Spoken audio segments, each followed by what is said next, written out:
Everybody, it's John Alexandrov, and I'm back. We're now recording the second segment of our video series called The Common Characteristics of Highly Successful People. I hope you enjoyed the first three characteristics. Today we're going to cover three more, and so this would be actually the fourth common characteristic of the most successful people that I work with, and that is they take personal responsibility for everything. They make no excuses because they know success requires no excuses. They refuse to play the victim to anything, and they refuse to play the victim to circumstance. Now, does everything always go our way all the time? No, not all the time. But a lot of that is in our perspective too. Sometimes things don't seem to be going our way when they really are. They just might be a match to your preconceived notion as to how your success is going to be achieved or how it's going to unfold. You know, sometimes those little detours that we take towards the accomplishment of our goals or the fulfillment of our promises is actually the most important component of getting there, because it does require us to take action, to do certain things, to be fully prepared to go to the next step of our accomplishment. So, I mean, you'll see this all the time. People give their power up to everything. You know, successful people do not give their power up to other things. Now, I'm not making any political statements or religious statements or anything like that. I'm just talking in terms of success now. The very successful people don't give up their power to the government. Okay? They don't give up their power to whatever, you know, formal religious organization they belong to. Now, those both things are very important, and people integrate themselves into those, but they don't give their power up to them. Okay? I mean, Napoleon Hill made this point over and over and over again in his phenomenal book, Grow Rich with Peace of Mind. And he said, make sure that you maintain your own power of thought and action, right? Make sure that you're making decisions for yourself. You know, make sure that you're not giving up or giving away your power to something that'll take you away from what you say that you want to be, do, and have. And he actually got to the point where he said, if you're not in control of your own mind, somebody else or something else is. Now, this is extremely important, because the more of your power that you retain by not playing the victim, you know, by making sure that you do assume total responsibility for everything, including things like, I made a mistake. Okay, I own up to it. Something didn't go well in our business today. Okay, I'm going to call that customer and apologize.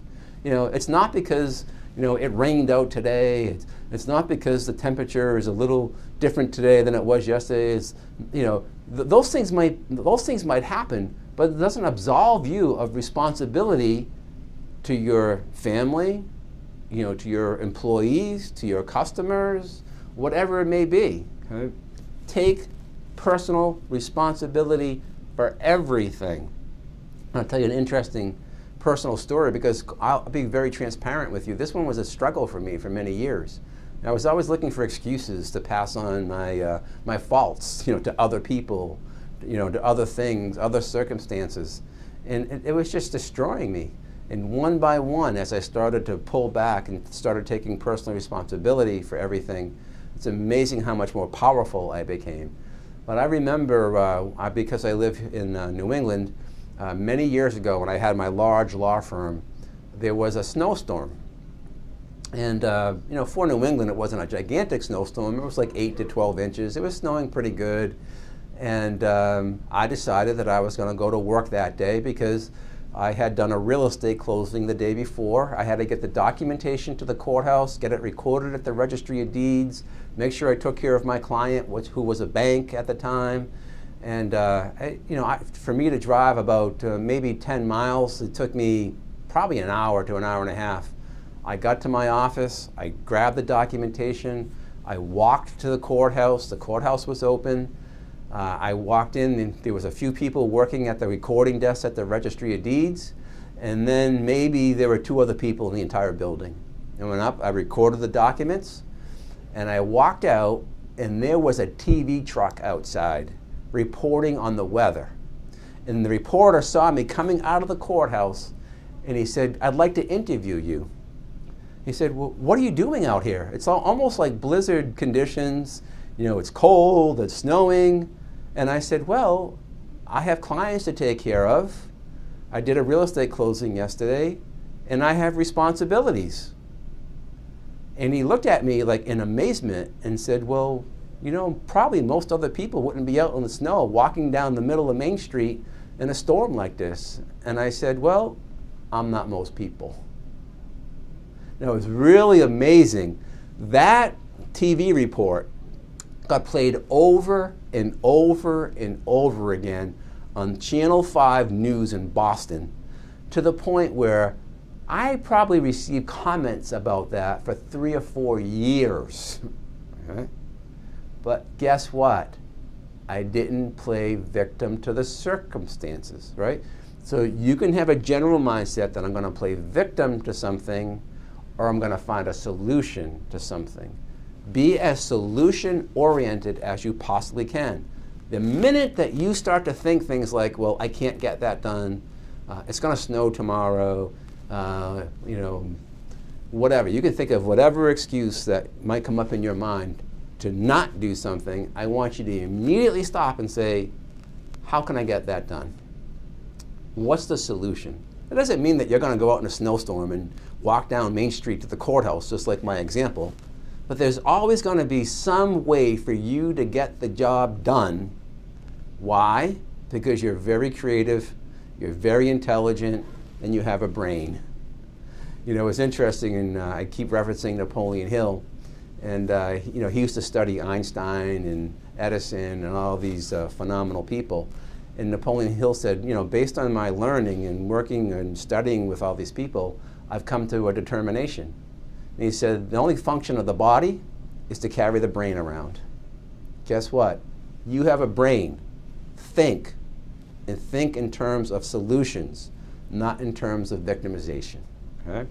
So that's characteristic number 4. Number 5, I talked about this a little bit in the first video. We met as extremely successful people are willing to be held accountable. They're the kind of people that can get up every day out of bed without an alarm clock, right? They already have a game plan for what it is they're going to do. They have a calendar or a schedule or a task list that's prioritized and ready to go, and they hit the ground running. So they understand the concept of accountability. First, they know that they're accountable to themselves. They know that they're accountable to the fulfillment of their own individual potential. And every single one of us knows that there's more potential stored within ourselves. We can always go to the next step, and the next step, and the next step, if we really want to. Extremely successful people are self-accountable. Now, many of us also require not only self-accountability, but external accountability. That could be, by the way, if you want to fulfill almost any promise that you have, if you have children, like between the ages of, say, 4 and 15, just promise them what it is that you're going to do, because they'll never let you forget it. If you promise a 7-year-old that you're going to take them to Disney next year, guess what? You're going to Disney, because they're going to ask you 37 times a day, Dad or Mom, when are we going to Disney? Right? Well, that same concept carries over into other things. We're accountable to ourselves. We're accountable to our families. Guess what? We're accountable to our clients and our customers, because we said that we're going to deliver something to them, whether it's a service or a product. Well, guess what? You better deliver it, and deliver it well. Right? We're accountable to our employees, because our employees are really partners with us as well. Without them, we wouldn't be able to run our businesses. We're accountable to our communities. Whatever, you keep on going down the list. Philanthropic organizations, religious organizations. We're accountable to all of those people, all of those circumstances. And what you'll see now, you know, think about the most successful people that you know or that you've read about and say, well, how accountable were they? Totally accountable. So one of the defining moments in my life was one day I was driving from Worcester, Massachusetts to Fitchburg, Massachusetts to go to an appointment. And I was listening to an audio series by Napoleon Hill called Your Right to Be Rich. And I was listening to that audio series. He made the most profound statement that I had heard to that date, to that time in my life, and I mentioned it on the previous video. He said, when you're in the presence of someone who's willing to be held accountable, you're in the presence of nobility. Like you're in the presence of royalty. You're in the presence of somebody who is so unique that they're always going to stand out from the crowd. And I pulled my car over to the side of the road and I said to myself, that's my problem. My ego is so big, I'm not willing to be held accountable to anybody. I think I know it all. I think I'm better than other people. I think I'm better educated. You know, I think that I can figure things out on my own. I wasn't accountable to anything or anybody. And when I made that shift, being willing to become more and more accountable over time, it changed everything for me. So ask yourself, am I being fully accountable for my actions?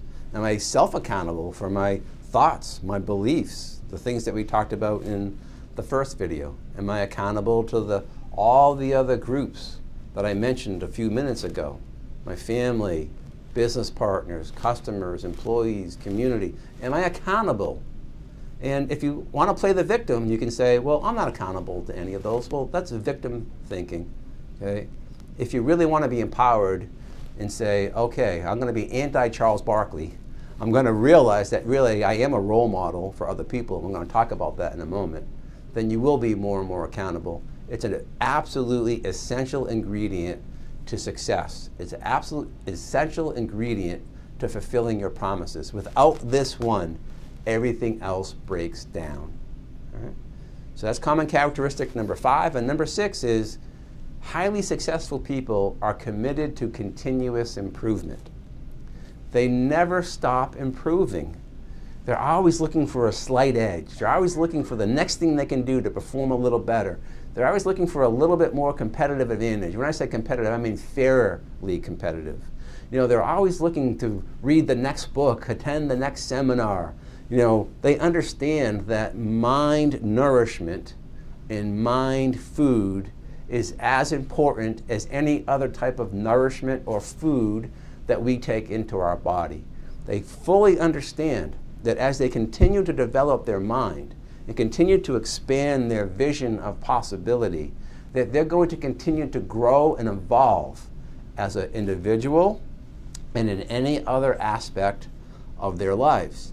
Now, I'm not saying not to take contemplative time. I'm not saying not to take vacations. I'm not saying you shouldn't kick back on the weekends and enjoy yourself. That's not what I'm saying. What I'm saying is that there are people who follow these paths, who take these paths of continued evolution. And the most important aspect for the most successful people that I've worked with is that evolution includes getting better. So at whatever it is that you do, could you ever imagine, you know, some of the superstar athletes like, say, Tom Brady or Michael Jordan, or some of the great hockey players like Bobby Orr, or name any of the Olympic athletes that you can think of. Could you ever imagine them thinking things like, well, I've been in the league for 10 years now, I've been playing for 10 years now, I'll just put it on cruise control, and I'll just do, you know, I'll just go out and, you know, play half-heartedly. And listen, as great as superstars as they are, they'd be off the team in about 3 weeks because somebody else would have a higher level or a higher commitment to success than they did.